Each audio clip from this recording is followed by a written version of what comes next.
E aí, galerinha, como é que vocês estão?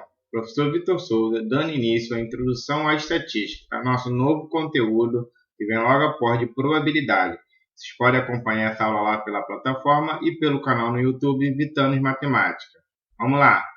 Então, pessoal, vamos a algumas definições de estatística. A primeira fala o seguinte, que é a ciência que estuda a relação entre dados numéricos com os prováveis acontecimentos futuros. Então, vou tentar interpretar dados, números, e tentar ver o que pode ou o que não pode acontecer no futuro.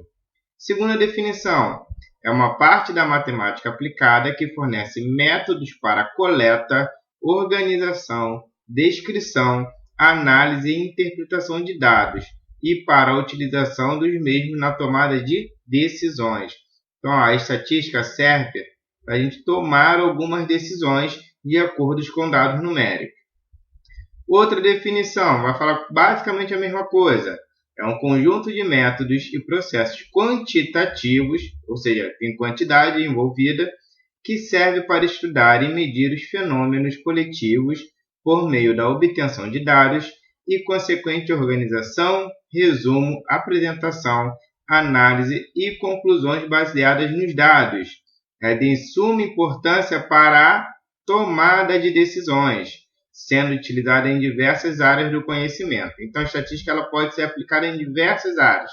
Não é só na matemática, ela pode ser utilizada na geografia, na história, na biologia, várias outras áreas do conhecimento. Última definição, não é uma definição, é uma explicação. A coleta, a organização, a descrição dos dados, o cálculo e a interpretação de coeficientes pertence à estatística descritiva, onde a gente vai fazer a descrição dos dados. Enquanto a análise e a interpretação dos dados associada a uma margem de incerteza ficam a cargo da estatística indutiva ou inferencial, também chamada como a medida da incerteza ou métodos que se fundamentam na teoria da probabilidade.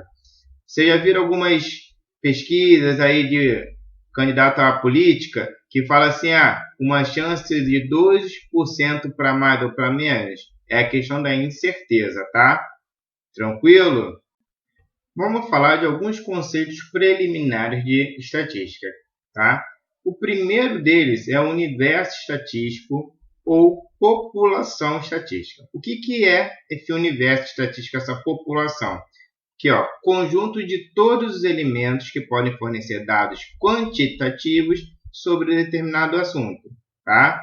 Tem um assunto, todo mundo que pode me fornecer dado sobre aquele assunto é o meu universo estatístico ou a minha população. Número 2, segundo ali, ao fazer uma coleta de dados sobre determinado assunto, obtemos um conjunto formado por todos os elementos que podem oferecer informações pertencentes à pesquisa em questão. Esse conjunto é denominado população ou universo estatístico, tá? Então, observa que são várias definições falando a mesma coisa, só que escrita de maneira diferente. Terceiro aqui, é o conjunto total de elementos portadores de pelo menos uma característica comum. Quarta, conjunto de todos os elementos relativos a um determinado fenômeno que possuem pelo menos uma característica em comum. A população é o conjunto universo, que pode ser finita ou infinito.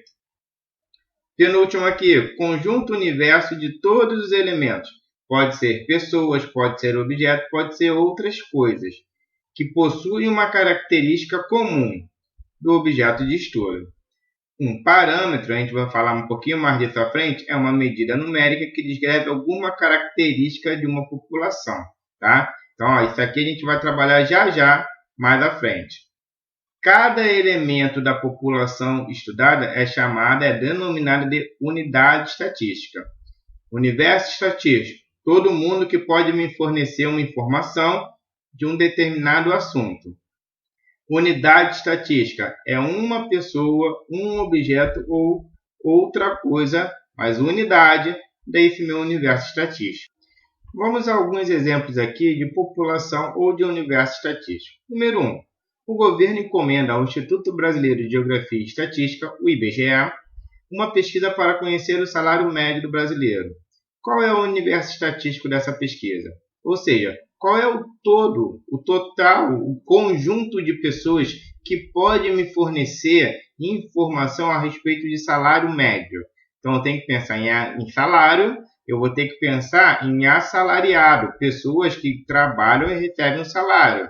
A maneira mais fácil de encontrar isso é pegar dados das pessoas que possuem carteira de trabalho e que estão trabalhando, que não estão desempregadas, tá? Então, o meu universo estatístico seria o conjunto das pessoas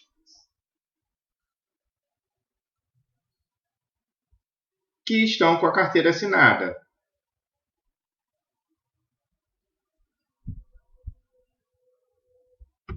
Carteira de trabalho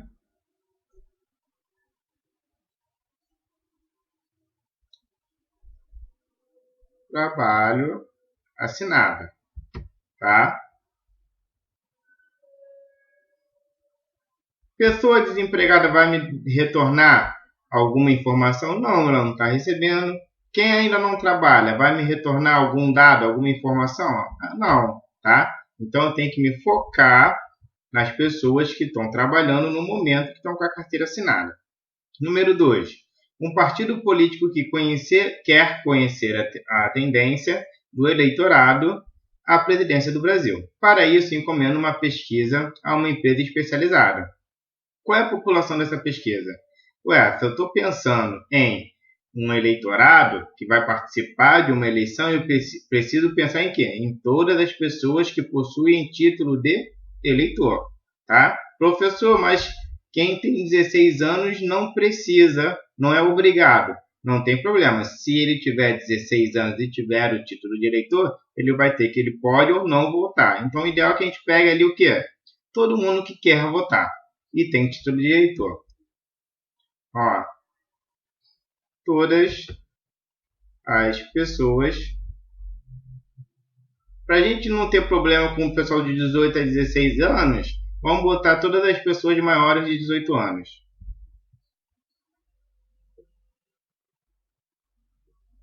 Todas as pessoas maiores de 18 anos. Agora aqui só uma comparação entre população e unidade estatística, ou seja, universo estatístico, população e universo estatístico, tá? Então, olha só.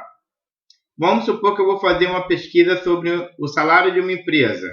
A empresa tem 400 funcionários no total, então isso é a população estatística.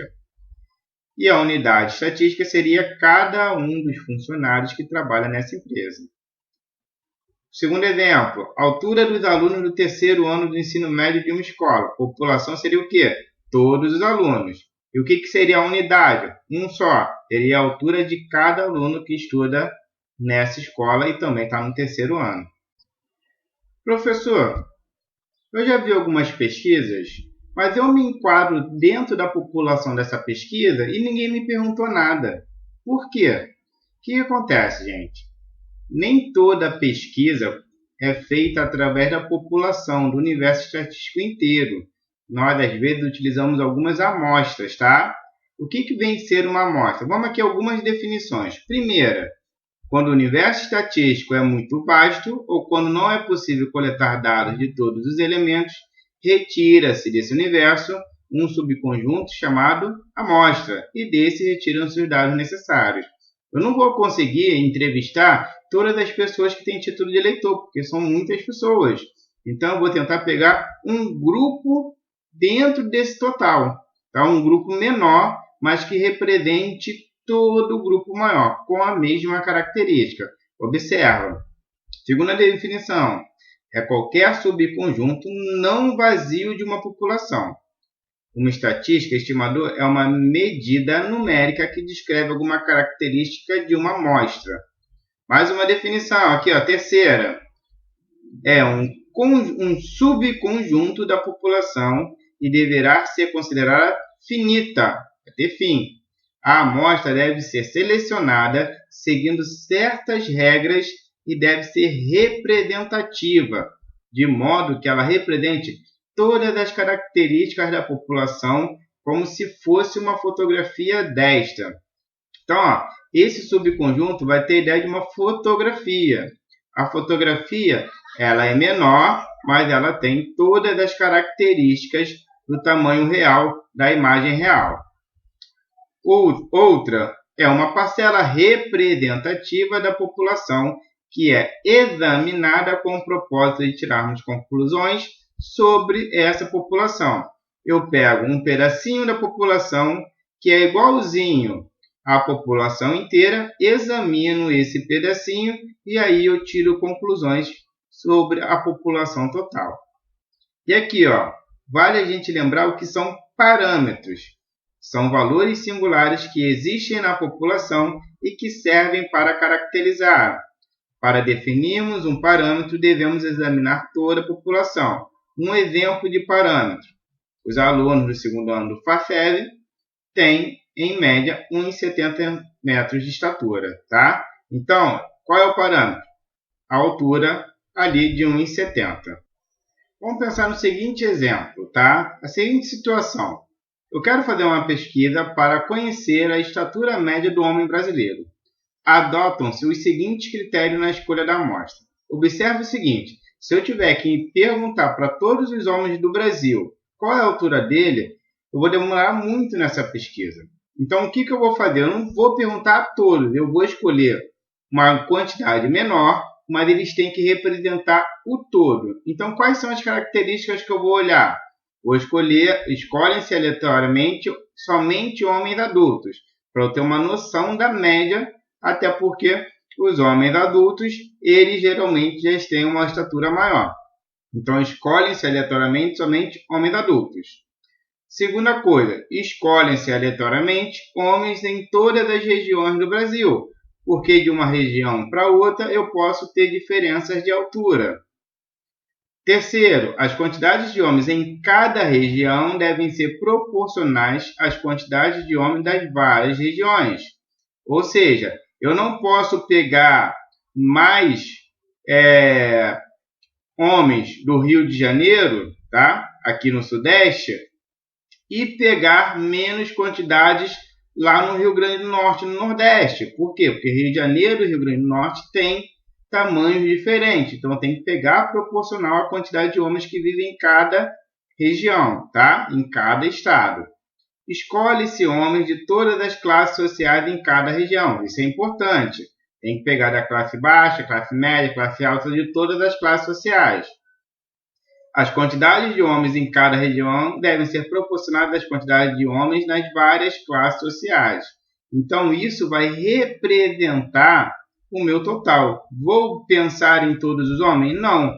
Mas com essas características, tá, adotadas, esses critérios tornam a tendência mais real da possível tendência do universo estatístico. Então, eu tento me aproximar. É como se eu tirasse a foto de todo mundo e analisasse só a foto, não precisasse analisar a paisagem inteira. Ok? Vamos pensar agora num exemplo geral, tá? Abordando todos os assuntos vistos até agora. Vamos pensar na eleição para o síndico de um condomínio. O que é a população desse fenômeno, dessa situação? A população é o conjunto de todos os moradores do condomínio. Tá? Todo mundo pode votar.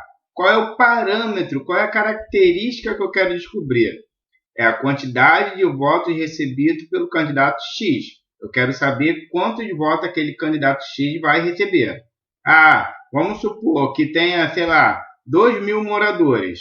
Eu quero entrevistar os 2.000 moradores para poder chegar nessa estatística? Não. Eu vou pegar uma amostra que poderia ser um grupo de 100 eleitores selecionados aleatoriamente no condomínio. Vou escolher 100 pessoas e vou fazer essa minha pesquisa. Então, o que seria uma estatística? Uma estatística seria a proporção de votos recebidos pelo candidato X na amostra. Ok? Então, tem um total, que é todo mundo, todos os moradores do condomínio, e eu quero fazer uma pesquisa como parâmetro quantidade de votos do candidato X. Vou pensar nos 2.000 moradores? Não. Vou escolher uma amostra, um pequeno grupo de 100 eleitores para fazer essa pesquisa. E dentro desses 100 eleitores, eu vou fazer uma estatística, que é a proporção de votos recebidos pelo candidato X.